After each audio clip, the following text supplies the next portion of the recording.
Suppose कीजिए अभी आपको वो हर एक चीज़ मिल चुकी है जिसको पाने के ड्रीम्स आप बरसों से देखते आ रहे हैं।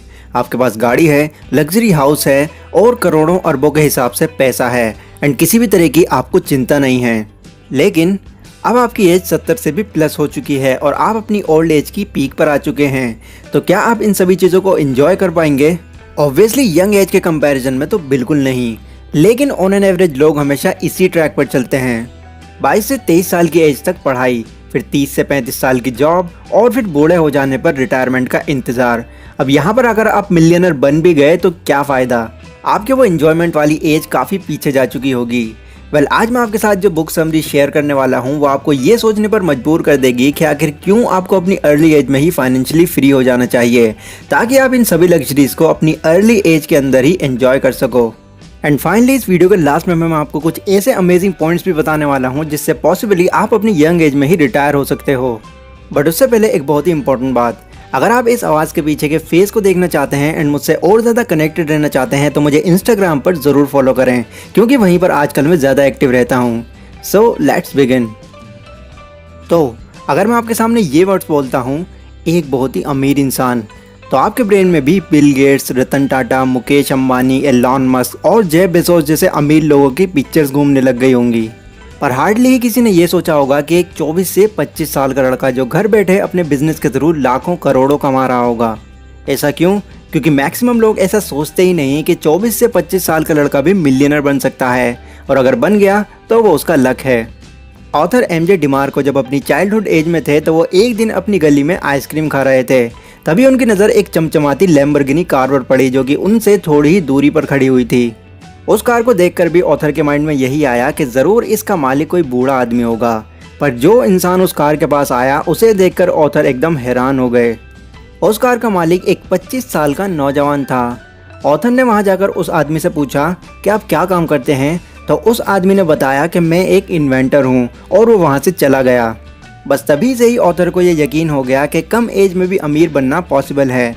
उसके बाद उन्होंने इस बारे में बहुत रिसर्च करी, कई अलग अलग बुक्स पढ़ी, लोगों के बारे में जाना, जिसके बाद उनको ये पता चला कि इस दुनिया में लोग सिर्फ 3 तरह के रास्तों पर चलते हैं, जिनमें से पहला है साइड वॉक, दूसरा है स्लो लेन और तीसरा है फास्ट लेन। तो चलिए एक एक करके हम तीनों के बारे में जानते हैं। तो सबसे पहले आते हैं साइड वॉक पर चलने वाले लोग, जिनको साइड वॉकर्स भी कहते हैं। अब ये वो लोग होते हैं जिनका अपने पैसों पर कोई कंट्रोल नहीं होता। इनके हिसाब से जो कुछ है बस आज ही आज है, कल तो है ही नहीं। ना कोई फाइनेंशियल प्लानिंग, ना ही कोई फाइनेंशियल गोल। ये लोग हमेशा सैलरी टू सैलरी पर ही काम करते हैं। मतलब जब भी उनको सैलरी मिलती है तो ये लोग दिल खोलकर खर्चा करते हैं, और इतना खर्चा करते हैं कि दूसरी सैलरी आने तक इनके पास कुछ बचता ही नहीं। एंड अगर गलती से भी इनकी सैलरी रुक जाती है तो इनका दिवालिया निकल जाता है। इनका सिर्फ यही मानना होता है कि अमीर बनना सिर्फ एक लक है, वही अमीर बन पाता है जिसका लक अच्छा होता है। अब साइड वॉक में भी 2 कैटेगरी के लोग आते हैं। पहला है साइड रिच और दूसरा है साइड पुअर।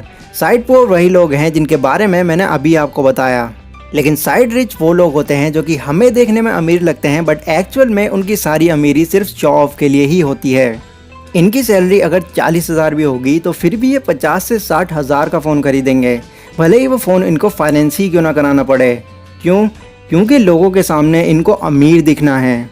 इन लोगों की फाइनेंशियल इंटेलिजेंस बिल्कुल ज़ीरो लेवल पर होती है। अगर आप इन लोगों को 1 करोड़ रुपए भी दे दोगे तो फिर भी वो इनको लग्जरीज खरीदने में ही खर्च कर देंगे। ऐसे लोगों की पूरी लाइफ स्ट्रगल में ही बीत जाती है और ये कभी भी फाइनेंशियली फ्री नहीं बन पाते। सेकंड नंबर पर आते हैं स्लो लेन पर चलने वाले लोग, जिनको स्लो लेनर्स भी कहा जाता है। ज़्यादातर मिडिल क्लास लोग इसी कैटेगरी में आते हैं। ये लोग साइड वॉकर्स से तो मिलियंस ऑफ टाइम बेटर होते हैं। इनको एटलीस्ट अपने आने वाले कल की चिंता होती है। ये लोग जिस जॉब या बिजनेस में काम करते हैं उसमें से कुछ पैसा सेव करके इन्वेस्ट कर देते हैं, ताकि उनको इन फ्यूचर एक स्टेबल और सिक्योर लाइफ मिल सके। और ऑथर के हिसाब से अमीर बनने का ये रास्ता भी नहीं है। जैसा कि नाम से ही पता चल रहा है, स्लो लेन। ये लोग एक टाइम पर आकर अमीर ज़रूर बनते हैं, पर तब तक ये अपनी सारी यंग एज गंवा चुके होते हैं। एग्जाम्पल, मान लीजिए आपको डॉक्टर बनना है, तो इसके लिए आपको इसकी पढ़ाई पूरी करनी पड़ेगी, जिसको पूरी करने के लिए लाखों रुपए खर्च हो जाते हैं। इवन कुछ बड़ी डिग्रीज के लिए तो करोड़ों भी। यहाँ पर हम मानकर चलते हैं कि 25 से 30 साल की एज में आपने अपनी पढ़ाई भी पूरी कर ली। अब इतनी एज हो जाने के बाद अगर आप किसी हॉस्पिटल में जॉब करते हैं या फिर आप अपना खुद का क्लिनिक भी खोलते हैं तो यहाँ पर आप एटलीस्ट 25 से 30 सालों तक तो काम करोगे ही। अब इस वाली एज को भी क्रॉस कर जाने के बाद अगर आप फाइनेंशियली फ्री हो भी जाते हो तो उस वक्त आपकी ये लाइफ एंजॉय करने के लिए एज ही नहीं बचेगी। अब इससे मेरा ये मतलब नहीं है कि आपको एक डॉक्टर बनना ही नहीं है। डॉक्टर बनना लोगों का एक ड्रीम होता है ताकि वो लाखों लोगों की हेल्प कर पाएँ। बट अगर आप ये सोचकर डॉक्टर बनने जा रहे हैं कि डॉक्टर बन जाने के बाद आप बहुत अमीर हो जाएंगे तो यस, ये वाला एग्जाम्पल आप ही के लिए था। बट अगर आपको अर्ली एज में ही फाइनेंशियली फ्री होना है तो इसके लिए ऑथर हमको तीसरा रास्ता रिकमेंड करते हैं जो कि है फास्ट लेन का। इस रास्ते पर चलने वाले लोगों को फास्ट लेनर कहा जाता है। इनकी पढ़ाई स्कूल या फिर कॉलेज तक ही सीमित नहीं रहती, ये हर दिन कुछ ना कुछ नया सीखते रहते हैं, अपनी नॉलेज को इम्प्रूव करते रहते हैं ताकि इस नॉलेज के थ्रू वो एक ऐसा सिस्टम क्रिएट कर सकें जिससे उनको ज़िंदगी भर कमाना ना पड़े। और इसके लिए वो जितने हो सके एसेट्स क्रिएट करते हैं और एक टाइम पर आकर वो मिलियनर बन ही जाते हैं। वेल, ये सब इतना आसान भी नहीं है। इस प्रोसेस में आपको साइड वॉक और स्लो लेन के मुकाबले ज़्यादा मेहनत लगती है, बहुत सारे सेक्रीफाइसेस करने होते हैं, प्लस यहाँ पर टाइम भी लगता है।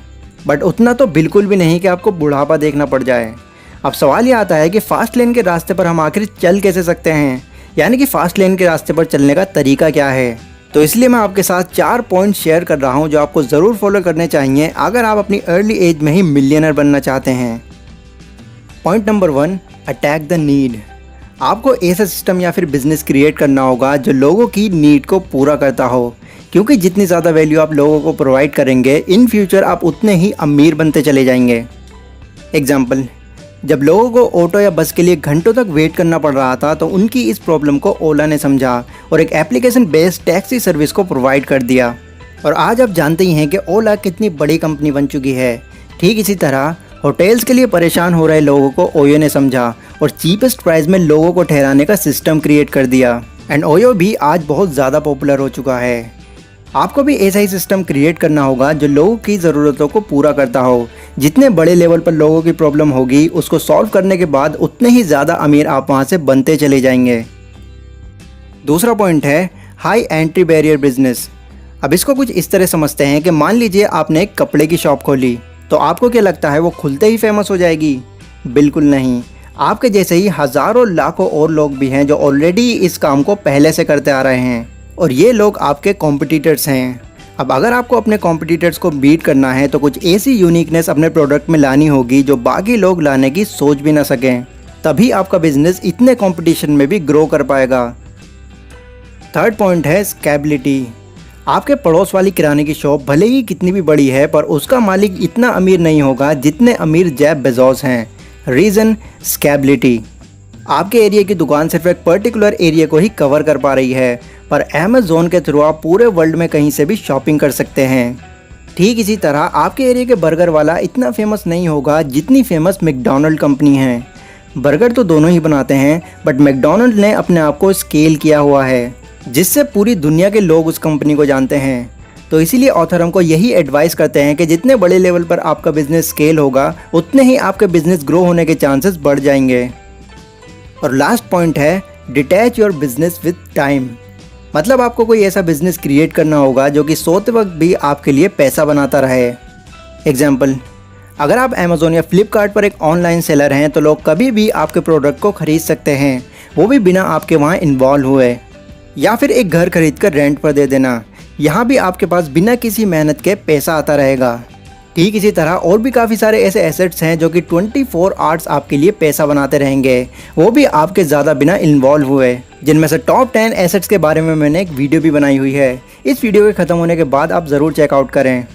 ये सभी बातें मैंने आपको एमजे डिमार्को की book the millionaire fast lane से बताई हैं। इस बुक में इसी तरह की और भी काफ़ी सारी इंटरेस्टिंग बातें बताई गई हैं जो आपको ज़रूर पढ़नी चाहिए अगर आप अपनी यंग एज में ही सफल होना चाहते हैं। इसका लिंक मैंने डिस्क्रिप्शन में दिया हुआ है, वहाँ से जाकर आप इस बुक को परचेज कर सकते हैं। लाइक और शेयर कीजिए अगर ये वीडियो आपको ज़रा भी यूज़फुल लगी हो तो। एंड मुझसे और ज़्यादा कनेक्टेड रहने के लिए आप मुझे इंस्टाग्राम पर भी फॉलो कर सकते हैं। तो मैं मिलता हूँ अपनी अगली वीडियो में, तब तक के लिए टेक केयर।